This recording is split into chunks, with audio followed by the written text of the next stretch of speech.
Déguerpissement à Koleya, l'ancien Bougni. La famille Silla passe la nuit à la Belle Étoile. On est encore très loin d'en finir avec les conflits domaniaux à Conakry et ses environs. Pratiquement chaque semaine, des familles sont déguerpies et les maisons sont démolies pour diverses raisons. Plus d'une dizaine de ménages ont été déguerpis vendredi 20 janvier 2023 à Koleya, l'ancien Bougni, dans la commune de Matam, sans aucune décision de justice. La paternité du domaine conflictuel est réclamée par la famille de feu Moussa Silla, communément appelée Kamouya, et Dame Tahiratou Keita. Selon des sources locales, au petit matin de ce mercredi 25 janvier 2023, des machines ont été mobilisées pour venir démolir les bâtisses qui se trouvent sur les lieux, notamment des cafétérias, un pressing, des boutiques de vente d'alimentation générale et des maisons d'habitation. Une opération à laquelle s'opposeraient des jeunes.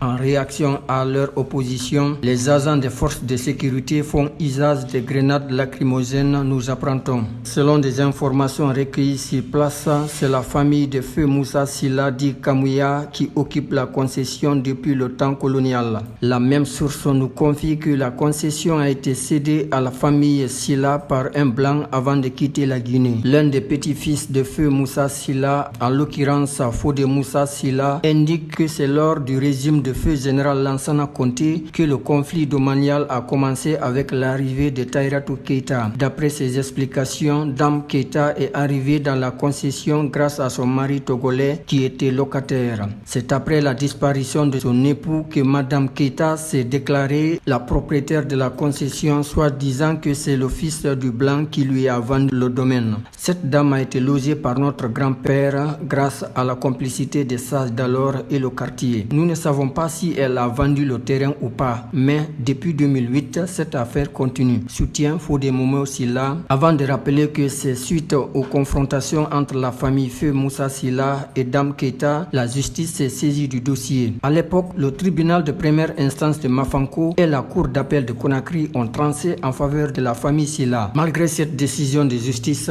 quelques années plus tard, Dame Keita revient encore pour réclamer propriétaire du domaine. C'est ainsi que l'affaire est de nouveau devant le TPI de Mafanko. Pendant que le dossier est pendant devant le dit tribunal, des agents de la compagnie mobile d'intervention de sécurité de Matam ont procédé au déguerpissement de la famille Silla Manu Militari. Ils auraient procédé à cette violation de domicile sans présenter aucun document de justice. Selon Mamadba Silla, fils de feu Moussa Silla, plusieurs juridictions du pays ont été saisies du dossier, dont la Cour suprême. Il indique que pas plus longtemps, les deux parties sont convoquées par le tribunal de première instance de Mafanko. C'est dans l'attente de la décision finale dans cette affaire des juges qui était programmée pour le 2 février prochain que des agents de police ont fait une descente musclée dans la famille Silla le vendredi dernier en déguerpissant la famille des forces en tirant des grenades lacrymogènes tout en procédant à des actes de vandalisme sur le lieu, témoigne Mamadou Bassila. Suite à cette intervention musclée des forces de sécurité, un huissier de justice est venu faire le constat sur le terrain. À l'heure actuelle, le dossier est entre ses mains, apprend-on. Occupant toujours l'endroit démoli, la famille Silla passe actuellement la nuit à la Belle Étoile. Elle demande justice dans cette affaire. Elle souhaite également surtout l'implication du président de la transition, colonel Mamadi Doumbouya, et compte également porter plainte contre leur ancienne locataire Tahiratou Keita. Affaire à suivre.